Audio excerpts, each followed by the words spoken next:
Perfect. Hello, everyone. We are starting our Zooming.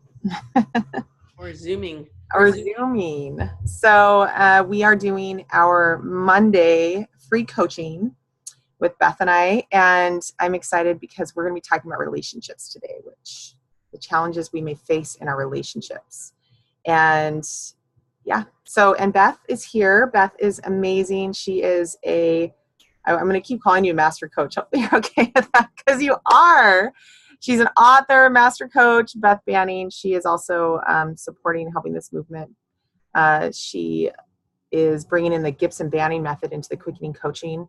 We've been bringing that in from her. And so she really is a master at helping us to understand ourselves, understand who we are, what we want. And she lives over here in Encinitas, California, you guys. So fun, right near me. So we get to hang out at lunchtime. Hi, Beth. Hi, Jen. Always fun to be here. I know. I love when you're here. So we have about 23 minutes to do this. And really, we just want to have Tessa's on, which is great. So Tessa, hopefully you're okay with us recording this and what you bring up. See? Hi. So Beth, did you have anything you want to start out with just about relationships and maybe some things that anything coming to your mind off the top of your head right now? I always have something. I know you do. That's why I can just ask like that. And we're here and we'll do this together. So yeah, relationships, it's really one of my favorite subjects because every single person that you touch during the day is a relationship. And this is one of the things we don't understand. We think that, our husbands, our wives, our, employees, our employer, those closer relationships are only our children, are our only relationships. But when we really get centered around the idea that every person we touch is a relationship, things change. Because first of all, you get a lot more practice in relating to people, like in a way that is in harmony with what you care about. And then if you look at every person you touch during the day as a relationship, like a meaningful relationship, your world kind of opens up in a way that it wouldn't otherwise. So, this is why it's fun, because I walk out in the world and as I'm focusing on everybody as a meaningful relationship, then I'm having meaningful interactions all day long. So that's really exciting and fun.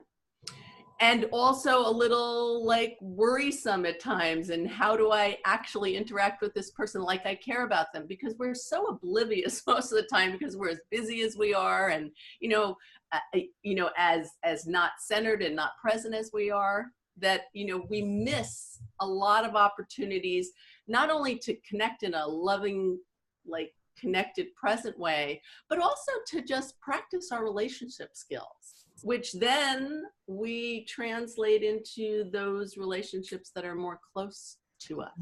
Does that all make sense? Or it does make sense. And a couple things I wanted to share. One is our relationships to others. I know that's something we were talking about today. And then also there's always that relationship to ourselves. It usually always obviously comes back to that. So I know we're going to be talking about that and connecting that. I also connected to that a little bit is there were a few people that were mentioning they wanted some help in the quickening movement page.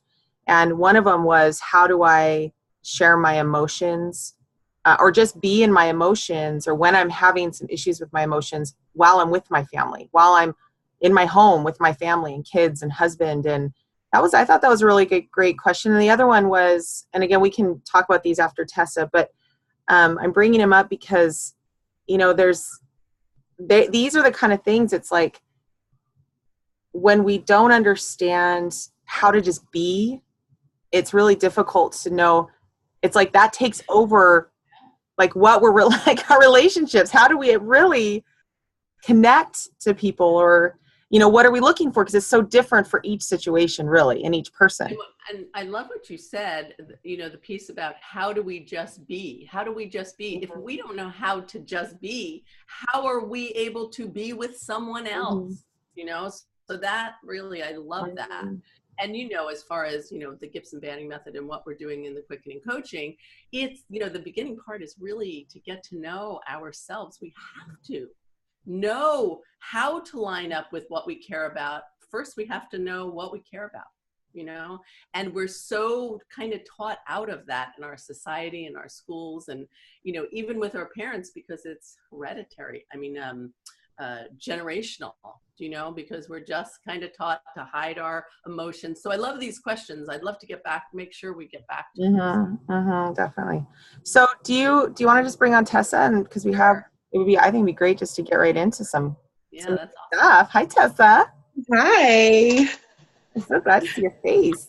So what's going on with you? Oh, goodness. Well, the short version. Okay. Short version is that I've been mostly just disconnected from everyone. Even myself, really. And I've been, I don't know if it's because I've been pregnant for 3 months or I've been sick for a month, but I just don't really care. I have a lot of stuff going on within me, but I felt like I wasn't even really there. And I feel like I've started to kind of work on that, calling myself back. But I still don't really care. I know I should care, but I have completely no relationship with my husband at all. My kids are just irritating me, and I'm just surviving through the day. Yeah, that's the short version. I'm just really disconnected. Yeah. Well, first, just take a deep breath and just be present here right now, because why not, right? Why not? And, one of the things I want to just check in about, which, I say it too, and when there's a lot going on and we're feeling disconnected and frustrated and confused, we end up having a sense that we don't care. And, even just seeing your emotions around this, I know that you care deeply. I don't get that it's not caring. What I'm guessing mostly is that you're really confused about how to care in a way that feels okay with how you're feeling inside. Does that resonate at all? Yeah. So one of the first things, just for you to be able to stay present, is just stop saying you don't care, because you do. And then really work on what I'm guessing is kind of a hopeless feeling around how you can care with what's going on with you. So one of the first things, are you getting the kind of rest that you need and time for yourself that you need? No. So this is back to what Jennifer was saying about, our relationship with us. We've got to. I can't say that as enough times. We've got to take care of ourselves. Or we can't, it's the old oxygen before you put it on your child thing, So is there any way that you can find some time for yourself? I know as mothers and as busy as we are and all that, but just being present in this moment, are there people in your life that can support you? And even if you're not willing to ask at this point, but just check in and go, are there people in my life that I could possibly ask to support me so I could have a little time for myself? That's a question. Am I supposed to answer? Please. Maybe. So who might that be? Well, my husband was kind of good at that till he was really a huge support to me physically. But he's out of town for a month working. And so you know, even though we weren't connecting, he still was doing a lot of that for me, taking that so that I could have time. But the only other person I can think of, which I know there's probably other people, I need you to get out. Can you get out? Go away. Is you can talk to me in like 20 minutes, okay? Thank you. My mother-in-law actually was a huge support to me and would take my kids once a week. I homeschool all my kids, so she would take my kids once a week, and I would have a day, which I really, really needed because my husband was gone and traveling, and then we kind of had a huge thing. Okay. So blow the up issues. first thing I would suggest is that you sit down and write a list of friends, family, even acquaintances, church people if you're involved in a church, just a list of people that even if you don't think like they would, just write them down. Okay. Write them down. And then see who you're willing, pick 2 of them that you're willing to go, do you know, I just need a little time for myself. Is it possible that you could, you know, come over and watch my kids for an hour? All right. So just to give yourself a little time. Just to give yourself a little time. And then there's this beautiful process that we teach in the quickening coaching. It's called trusted source journaling. And what you do is pick a trusted source, someone that's, you know, not alive and that you can just talk to in writing. You know, it could be my trusted source is God. You know, I have a client who's, you know, she feels peaceful in nature, so she called it Leaf. There's other people who call it Mother Mary or Aunt Tilly. It makes no difference what you call it. But just somebody that you can like talk to, being a really internal higher source of knowledge. Does that make sense? Yeah. And just have a conversation. You can do this once the kids are in bed and you're quiet, like you have a few minutes before you go to sleep. Just sit and have a dialogue with this trusted source so that you can have a sense of peace in your higher self. And then I want to just take just a moment right now. And I know you have the kids and there's things going on, but if you're willing to just feel, you know, just allow yourself to cry and just feel what's there to move the energy, because you feel it even watching you, it's so built up. And once it builds up, I call it leaking. I walk around the house crying because I don't give myself just, you know, 5 minutes just to cry, just to let it out. So why don't we just take, are you in a place where you can do that now? I know the kids are right there and there's so much. I don't care if they see me crying. Yeah. Well, it's hard to say, even just being in what you're in right now and feel the emotion. You know what I mean? Like, allow what's coming up. Is it frustration? Is it, you know, just maybe even allow those feelings to come up right now. Just, there's so much tears right now. There's so much energy right there that just needs to move. You know, yourself permission to allow it to move. And this is what has been scary for me. Like, I haven't even been able to cry because I don't, like, I'm not open enough to have that with anyone. I don't want anyone to see me cry. That's why it was so huge for me to post a live video the other day in the quickening group, because I don't even care if anybody said anything, but I needed to be seen because I'm hiding from everyone. And here you are. You're no longer afraid. Here you are. Here you are. So thank you. I'm okay. Give me a kiss. Yeah, Mom. That's all.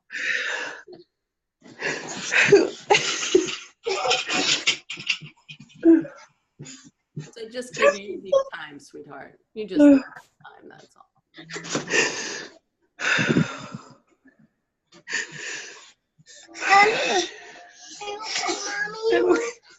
I'm okay. I just need to cry. Just need to cry. The same way your mommy, sometimes you just need to cry when things get built up in you and you need to cry. Mommy just needs to cry. This is a beautiful thing to teach our children. I know. I actually love that your kids, this is perfect. Because again, that was the other question, was how do we show our emotion while we're with our family? And you're doing it right now. I mean, you're making it emotional. You're really doing it. And this is one of the things that keeps us from doing this, is that we're afraid that they'll want to fix us or take care of us or change how we're feeling. And you know, kids are beautiful if you just let them know, I just need to cry.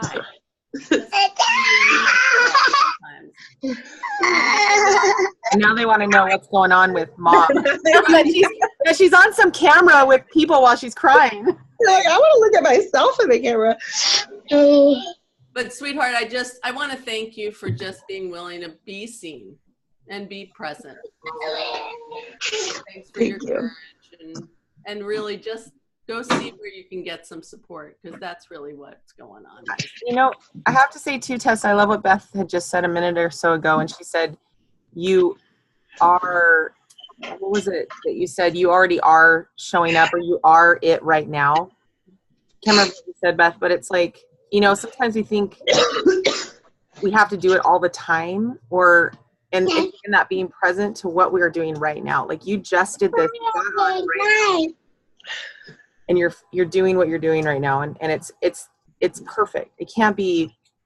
It's exactly what it is right now, and you have the courage right now to do and to show up, and you're not hiding right now, I guess is what she was saying. I remember she said you're showing up, and so often we think about the past and the future about that stuff, but here you are, like right now, and you're a new person right in this moment. You're a new person. We can have another cookie.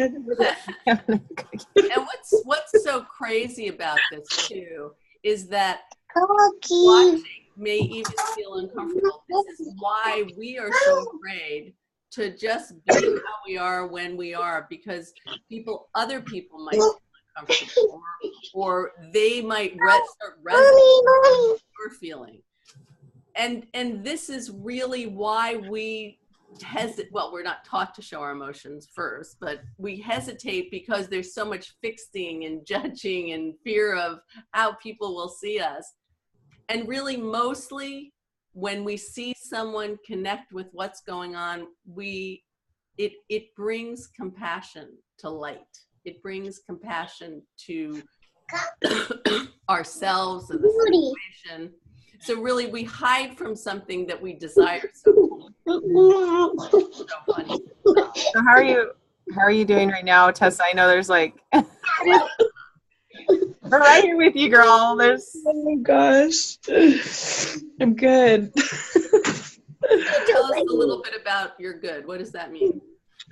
I think it's like, which I think just happened right now, but I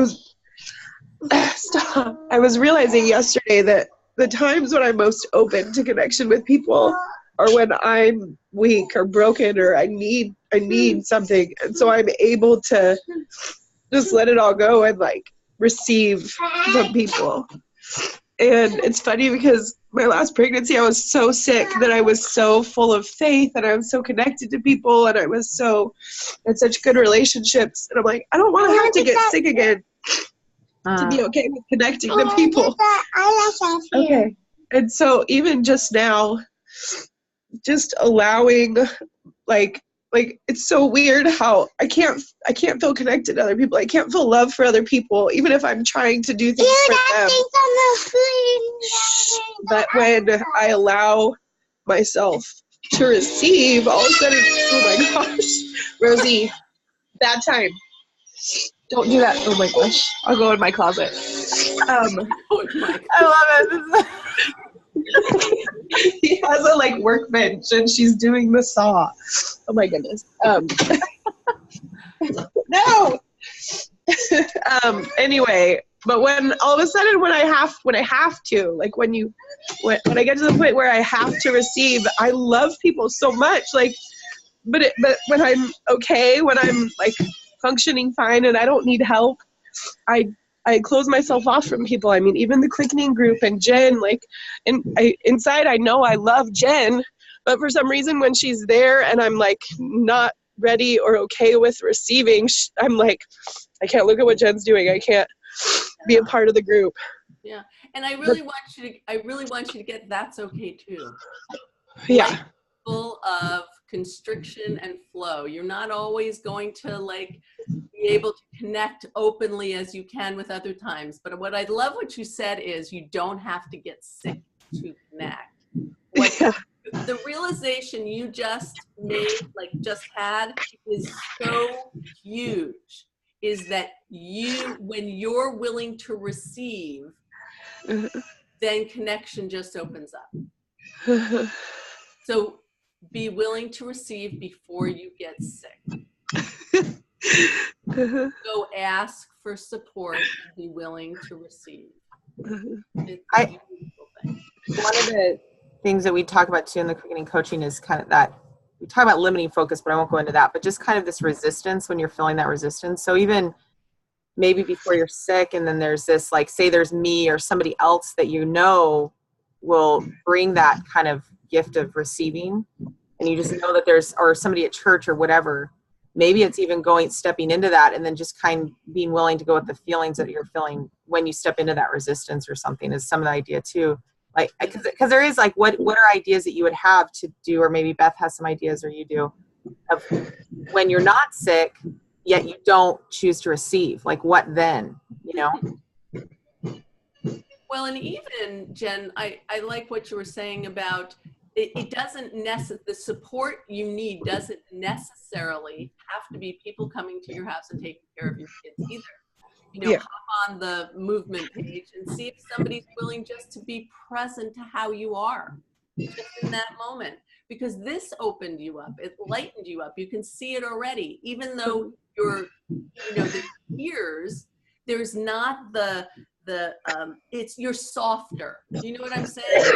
So even allowing that, you're bound to feel better when you walk back out into the room with your kids. Do you know, just being heard and seen. I mean, you said it. So even just that will support you. Do it 4 or 5 times a day if you need to, you know? Yeah.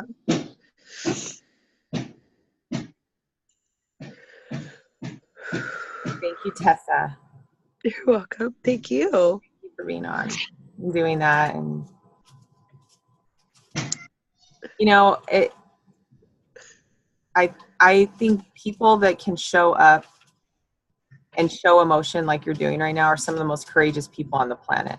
I really believe that, because it's something that, again, like us saying, we're conditioned not to do. So I just love and appreciate people when they can, whatever emotion it is.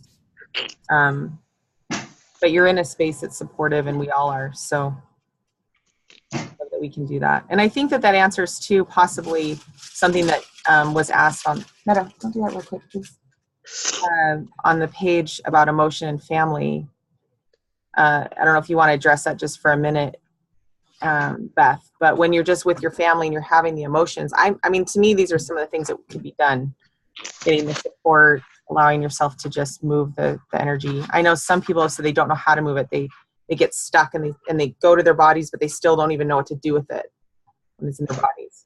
Yeah. So one of the things that is really important is to have agreement with your family members on these kinds of things. Just make agreement that, you know, I've got a lot going on. I want to be able to just express the emotions coming up for me. If I start crying, or if I start, you know, having emotions, just know that it's not about you. I just want to be able to do that. And if you don't have family members that are able to be present for you, then look elsewhere. You don't have to get everything from your immediate family. This is one of the traps that so many of us are in, that we think we need to get everything that we need from our immediate family, and it's not true. There are communities and groups of people and friends, and just find somebody, you know, you can even find like an emotions buddy if you want to explore your emotions, and get on a Zoom call like this. Zoom is free, where you can see each other and just be present to each other. You can see how powerful that was with Tessa, that she was just seen for how she was in this moment, without like restrictions. Well, and that's so powerful. Go ahead, Jen. And I want to say real quick too, before we hop off, that also on the other end, like Beth was saying before, is we're used to trying to fix or something's not right when somebody's doing emotion. So even to practice, ask somebody to practice even letting them be emotional and us just witnessing emotion. Beautiful. It's so huge too, because when we're okay with others being emotional, we end up being okay being emotional. So it's like even practicing with our kids. I know I practice that a lot with just letting them be sharing. I mean, we condition our family just like we've been conditioned. We condition our family. So we're conditioning those around us to treat us or to see us. And as we do it more and more, I've noticed that it just becomes easier with those around me. So, and they know that that's me. And I have to voice sometimes to certain people that this is me and it's okay. And then others like our group, we just do it and they're like, oh, there's Jen again being a mess. All right. There she is being sad. So anyway, is there any last thoughts or anything? I do want to mention that we do have our quickening coaching. I know this is recorded and we'll put it on the page that we have it February 13th, you guys. Seriously, I cannot tell you of any other way that I found that helps us discover ourselves and this kind of thing and go deeper and have the community at such an intense way, so fulfilling than this quickening coaching course, doing the Gibson Bounding Method. Again, even if you decide not to be a coach, and I say this, I do think that getting the certification, because you can use it on your kids, you can use it on those around you when you become a coach, but it is first for you, really. I really believe that. So wanted to mention that. Is there any last thoughts before we hop off, Tessa or Beth? Yeah, one of the things I want to just talk about in relation to feelings too, one of the things we do with the quickening coaching is really, and I didn't want to do it with Tessa, the course is very structured, but at the same time, it's very intuitive. And Tessa really, I mean, what I got, and you probably got it too, she just needs to be right here, right now. But the next step really is looking inside and seeing what's missing in the situation. Now, I gave her some guesses about support is probably missing. Now I really get just connection in just being seen is missing. Excuse me. But those feelings and those emotions, once you're able to feel them, they are guides and they lead you to exactly what it is you need. But we have to be able to feel those, notice them, and then know how to get to what it is we need in order to get it. So I just am like, thrilled that Tessa was able to get here. And we'd love to go to the next step with you, Tessa, too, when you've been able to just be present enough to feel what's going on. And again, I just want to honor you and your courage for being here today. So thank you. Thank you. Thank you all. We do need to hop off. I have the Master Heart Mastermind right now, but thank you again, everybody. Thanks, Beth. Thanks, Love Beth, you so much. We'll be doing this every Monday. We do it at 9:30, so you can hop on here or watch the recording. All right, bye, you guys. See ya. Bye.